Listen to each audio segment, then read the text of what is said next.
Bonjour bien-aimés, nous allons méditer sur un sujet que je pense très intéressant pour tout enfant de Dieu.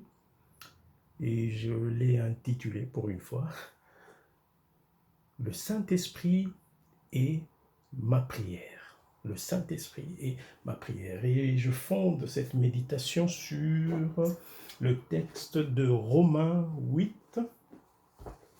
Nous allons lire dans la Bible, Romains 8, versets 26 et 27. Je procède à la lecture.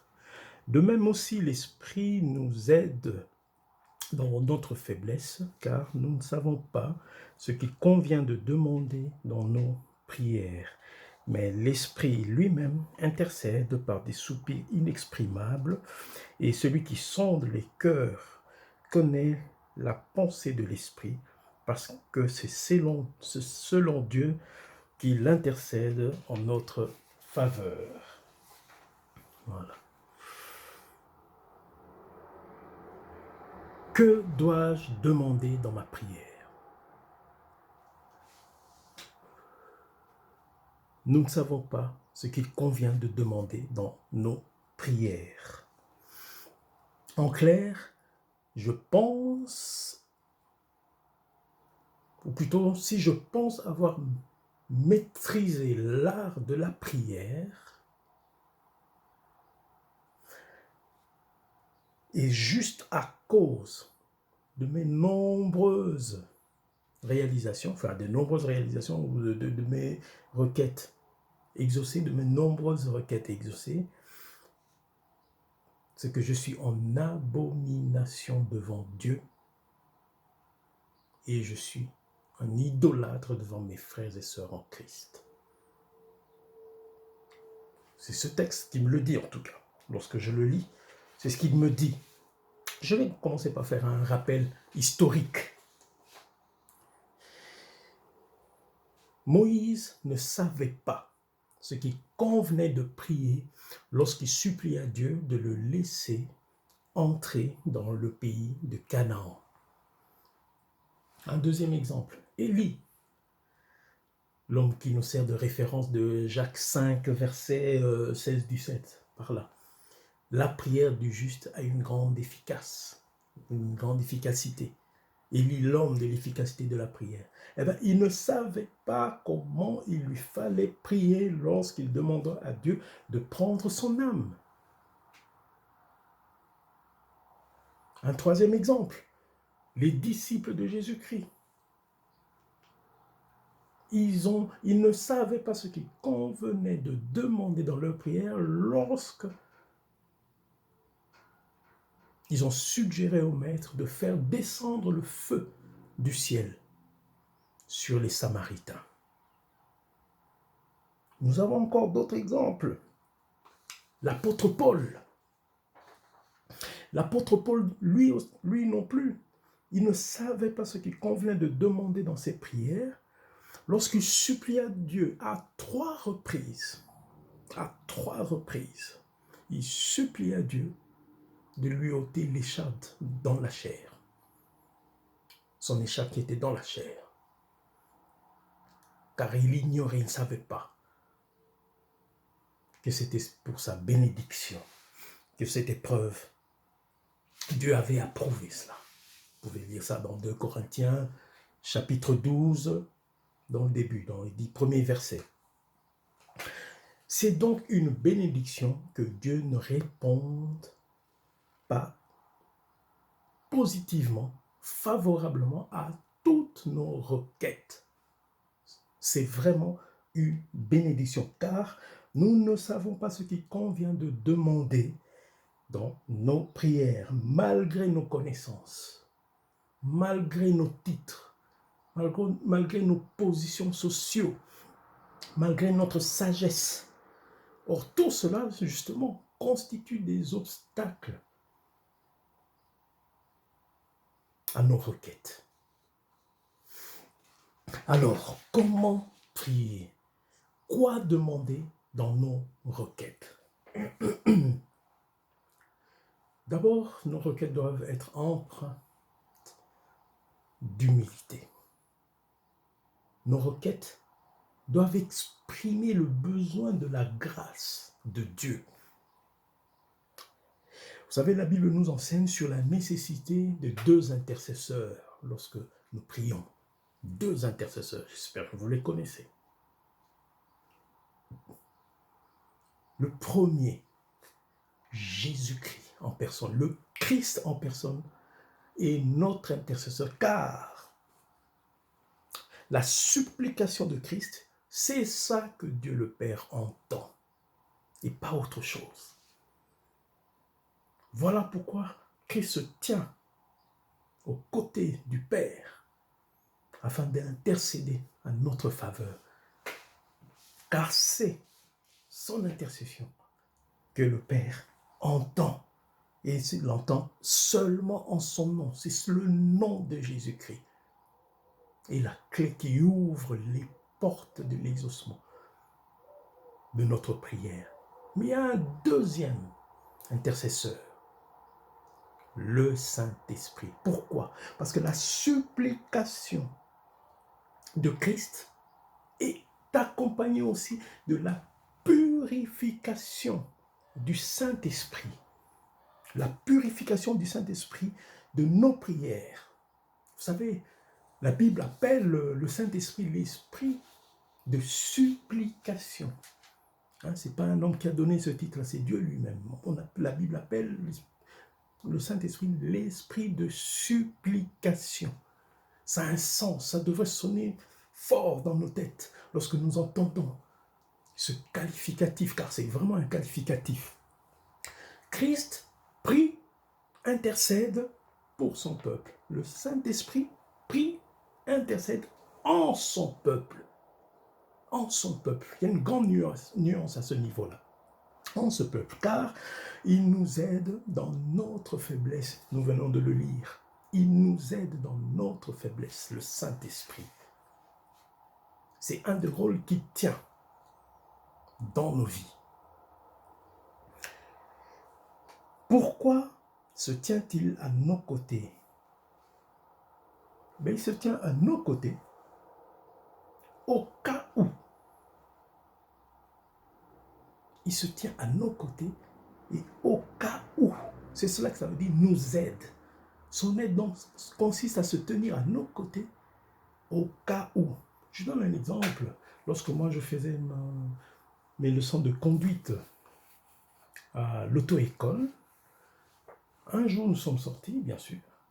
Nous avons pris la voiture, nous sommes sortis, nous sommes partis à l'autoroute et puis nous sommes revenus. Il y avait énormément de bouchons, tout ça, voilà. À un moment donné, mais je me disais, mais qu'est-ce qui m'arrivait? Je voyais que non, quand j'accélérais ou que je n'accélérais pas trop, la voiture accélérait, ainsi de suite. En fait, le moniteur qui se tenait à côté de moi, et ça, c'est chose que j'ignorais, vraiment j'ignorais, je l'ai découvert ce jour-là. En fait, il avait les pédales, les mêmes pédales que moi j'avais, mais il avait les pédales à ses pieds à lui. Donc, quand c'était trop dangereux que je ralentisse, eh bien, lui, il accélérait. Vous voyez, donc il se tenait à mes côtés pour m'aider au cas où. Le seul moment où je voyais vraiment, véritablement qu'il m'aidait, c'est quand il saisissait le volant et qu'il manœuvrait. Ben, c'est le même rôle que tient le Saint-Esprit. Il se tient à nos côtés et au cas où. Et c'est cela que la Bible exprime en disant, il se tient à nos côtés pour nous aider. Il est là pour nous aider. Pourquoi le Saint-Esprit doit nous aider? Mais pas à cause de nos échecs. À cause de nos échecs. Nos échecs qui s'expriment par le manque d'exaucement dans nos prières. Nos échecs s'expriment à l'école, au travail, n'importe où, dans notre vie, dans toute notre vie, dans le mariage. Et même dans nos ministères, différents ministères, que personne ne vous trompe. Tout enfant de Dieu connaît des échecs, même dans le ministère. Et puis, à cause de quoi? Mais à cause de notre amour propre. Nous avons l'amour propre qui nous maintient encore dans le péché.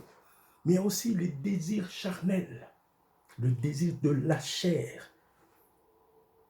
qui nous maintiennent encore dans le péché, mais il y a aussi l'orgueil spirituel. L'orgueil spirituel. Notre esprit à nous, pas le Saint-Esprit, mais notre esprit à nous, a tellement de prétentions que parfois, même quand c'est l'œuvre de Dieu, notre esprit revendique que c'est son œuvre. Et cela frappe tout enfant de Dieu sans exception. Il n'y a personne qui ne demande pas pardon à Dieu à cause de ce péché. L'amour-propre, désir charnel et l'orgueil spirituel. L'esprit de supplication, comme je dis, ne nous rejette pas du lieu secret. Au contraire, il est là pour nous aider. Celui qui va nous rejeter, ça sera Satan. Ouais, laisse tomber, tu ne pries pas. D'ailleurs, regarde, tu pries, tu n'obtiens rien. Ça fait combien de temps que tu pries? Voilà. Non, le Saint-Esprit n'agit pas comme ça. Quand vous entendez cette voix, c'est Satan. Mais le Saint-Esprit, lui, n'agit pas comme ça. Le Saint-Esprit, il agit différemment. Il nous encourage. Il se tient à nos côtés au cas où, quand nous faiblissons. Lui, il devient notre force. Il nous pompe encore de l'énergie. Il va même beaucoup plus loin. Il vient à notre secours par des soupirs inexprimables. Vous savez, tout enfant de Dieu a déjà passé des étapes où plus rien ne va, où on n'a même pas envie de parler ni de prier. On n'arrive même pas, même à notre propre ami, à notre propre femme, à notre propre mari, on n'arrive même pas à dire ce qu'on ressent. Parce que même les mots sont limités, les mots sont trop doux, sont encore trop doux par rapport au mal que nous ressentons.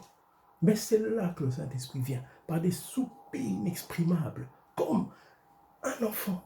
Nous sommes véritablement comme un enfant. Vous savez, rappelez-vous, le royaume de Dieu est comme les enfants. Exactement. Plus nous ressemblons à un enfant, même dans l'état de notre prière, plus nous correspondons à l'image que Dieu veut que nous puissions avoir. Le Saint-Esprit vient à notre aide avec des soupirs et des gémissements inexprimables, qu'on ne peut pas exprimer. Il n'y a pas de mots pour le dire. Je sais pas, je ne sais pas. Mais c'est inexprimable, on ne peut pas exprimer cela. Il s'abaisse à notre niveau, il arrive jusqu'à notre niveau en nous aidant à faire ce que nous ne pouvons réussir par nous-mêmes. Notamment, nous exprimer devant notre Dieu. Nous ne savons pas comment le faire. Nous ne savons pas le faire. C'est pourquoi il vient à notre aide. Nous connaissons des moments où nous n'arrivons pas à nous exprimer devant Dieu pour décrire notre condition, pour décrire nos besoins, pour décrire même nos joies. Nous n'avons pas de mots. Cela va au-delà des mots. Un enfant, lorsqu'il doit s'exprimer ce qu'il vit, ce qu'il ressent, souvent même il regarde côté son père ou sa mère pour dire, mais dis-le complètement, dis-le-moi. Parce qu'il n'arrive pas à s'exprimer. Pourtant, ce qu'il ressent est vrai. Il est vrai, véritablement vrai. Que ce soit en joie, que ce soit en peine. Donc, plus nous serons semblables aux enfants, plus nous aurons besoin que quelqu'un puisse nous aider. Ce quelqu'un, c'est le Saint-Esprit. Oui, bien-aimé. Ce que Dieu te demande, ce n'est pas d'être un super-homme, au contraire. Ce que Dieu te demande, c'est d'être un enfant. Regardez un enfant, il n'a comme prétention que les qualités de son père. Que les qualités de son père. À la limite, il se vanterait d'avoir un jouet et te dira, c'est papa qui me l'a acheté, c'est ma reine qui me l'a acheté, c'est tel oncle ou telle tante qui m'a offert cela. Ainsi, avec des soupirs sans parole, le Saint-Esprit aide tout enfant de Dieu à présenter des désirs de son cœur devant le trône de Dieu. C'est le rôle du Saint-Esprit. L'Esprit magnifique de Dieu descend dans le cœur pour accomplir une œuvre qui purifie notre prière. La prière de l'enfant de Dieu qui est impuissant à prier comme il convient. Alors, nous parlons de prière authentique seulement là où intervient l'œuvre de cet intercesseur, l'œuvre purificatrice de cet intercesseur. Quand tu t'exprimeras de toi-même, tu l'exprimeras mal, Dieu n'entendra pas. Mais Dieu ne pourra entendre que lorsque l'œuvre purificatrice du Saint-Esprit est passée par là. Et c'est là que Dieu... Et c'est ça qui est expliqué dans le 2e verset de notre étude, de notre partage, d'aujourd'hui. Quel avocat nous avons auprès du Père et quel avocat nous avons ici bas terre qui se tient à nos côtés. Vous savez, selon Galates 5, verset 17, on dit l'esprit est opposé à la chair, de telle sorte que les deux ne peuvent pas marcher ensemble. C'est impossible. Ou on réalise ce que l'esprit veut, ou on réalise ce que la chair veut. Mais les deux, c'est impossible à avoir. Donc, lorsqu'on dit le Saint-Esprit se tient à nos côtés, selon Galates 5, verset 17, cela signifie aussi que le Saint-Esprit tourne parfois, ou souvent, la direction de la prière telle que ses soupirs s'opposent au désir de celui qui prie, de tout enfant de Dieu. Et oui, tu demandes ceci, le Saint-Esprit, au moment où tu pries, le Saint-Esprit, dans son œuvre purificatrice, dans son œuvre d'intercession, prie dans le sens contraire de ta prière. Et oui, le Saint-Esprit, le magnifique Saint-Esprit, le merveilleux Saint-Esprit. Il y a de quoi le bénir. Vous allez me dire, oui, mais pourquoi il dit ça alors que c'est le contraire de ce que nous demandons. J'y arrive. Et là, l'expérience est très douloureuse lorsqu'on n'obtient pas ce qu'on demande. Ça fait très mal. Ça fait très très mal. Moi, personnellement, je me suis marié très tard. Mais ça ne veut pas dire parce que je me suis mis à prier tard, non. Je me suis pris à prier tôt. Et de tous ceux de ma promotion, notamment à la faculté de théologie, tous, ou soit certains étaient déjà mariés et d'autres commençaient à se marier quand ils étaient encore étudiants ou quand ils ont fini. Et moi, je n'étais toujours pas marié. Mais ma prière avait commencé tôt. Et le Saint-Esprit, je vous assure, la douleur qu'on ressent lorsque la prière n'est pas exaucée, c'est très très fort. C'est très très fort. Et là, l'expérience est vraiment douloureuse. Mais c'est pour notre bien éternel. Car lorsque le Saint-Esprit intercède à notre faveur auprès du Père, il vise toujours la gloire de Dieu qui est éternelle. Il vise toujours notre bien-être qui est aussi éternel. Il faut s'en souvenir. Et cela nous donne justement de l'espérance. Jésus a dit, il vaut mieux qu'il parte pour qu'il envoie son témoin. Car son témoin viendra nous parler de lui et nous accompagner dans la vie de tous les jours. Tout cela dans la perspective de l'éternité. Et c'est lui qui sonde le cœur, ou plutôt celui qui sonde les cœurs, donc les cœurs des enfants de Dieu, le cœur des enfants de Dieu, donc nos cœurs. Celui qui sonde les cœurs, dit la Bible dans le verset 27 que je reprends. Et celui qui sonde le cœur connaît la pensée de l'Esprit, parce que c'est selon Dieu qu'il intercède en faveur des saints. L'Esprit est donc en accord complet avec la volonté de Dieu. C'est vraiment une grâce pour chacun de nous. Donc, comme avocat de Jésus-Christ, il faut que tout, mais alors, le Saint-Esprit fait tout pour que la gloire du Père soit manifeste. Il vise toujours la gloire de Dieu. Alors que nous, quand nous avons des besoins, nous demandons, souvent c'est pour notre propre fin. Et nous ne voyons pas la gloire de Dieu. Au contraire, parfois même nous flattons en disant, Seigneur, tu auras ta gloire lorsque moi je serai satisfait. Pensée égoïste. Oui, bien-aimé, Dieu est bon envers nous. Voilà pourquoi nos prières doivent arriver à Dieu avec efficacité. Visons la grâce de Dieu, visons la gloire de Dieu, soyons humbles. Celui qui est humble, il se laissera corriger, il se laissera. Vous imaginez si je suis un mauvais élève dans la conduite, lorsque le moniteur dit allons à droite, moi je veux aller à gauche, et qui saisit le volant, il veut tourner à droite, et moi je fais tout pour aller à gauche. Vous voyez ce que ça donne?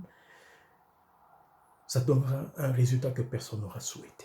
Voilà pourquoi nous devons être humbles, nous, enfants de Dieu. Quel que soit le titre que tu portes, que tu diriges un service, un ministère dans l'église, que tu diriges même l'église, que tu sois même le pape, que tu sois même l'éminence, son éminence, il convient que tu sois humble dans la prière. Humble, comme tout enfant de Dieu devrait être. Parce que le Saint-Esprit se tient à tes côtés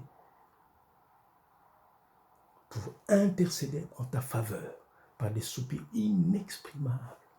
Car lui, il connaît les cœurs, il connaît même ton cœur. Quand tu demandes quelque chose, il sait pourquoi tu demandes cela. Et c'est là que Dieu juge. Il connaît ton cœur. Et lui, il va faire monter la prière à Dieu. Pas ta prière, mais la prière qui convient que Dieu entend. Et selon la volonté de Dieu. Et c'est donc cette prière sera exaucée. C'est un encouragement pour que chacun de nous puisse faire du Saint-Esprit son partenaire fidèle de prière. Chérissons le Saint-Esprit, car il prie, il intercède en notre faveur. Nous avons deux intercesseurs. Jésus-Christ qui a donné son nom. Et grâce à son nom, nos prières arrivent devant le trône de Dieu. Et le Saint-Esprit qui fait une œuvre purificatrice dans notre cœur afin que notre prière soit entendue. Puisse Dieu vous bénir et que la paix de notre Seigneur puisse remplir vos cœurs. N'oubliez pas, le Saint-Esprit prie en votre faveur, en notre faveur, en ma faveur, en ta faveur. Chérissons-le et que l'espérance de notre Seigneur puisse demeurer dans notre cœur, quelle que soit la durée de nos épreuves. Que Dieu vous bénisse.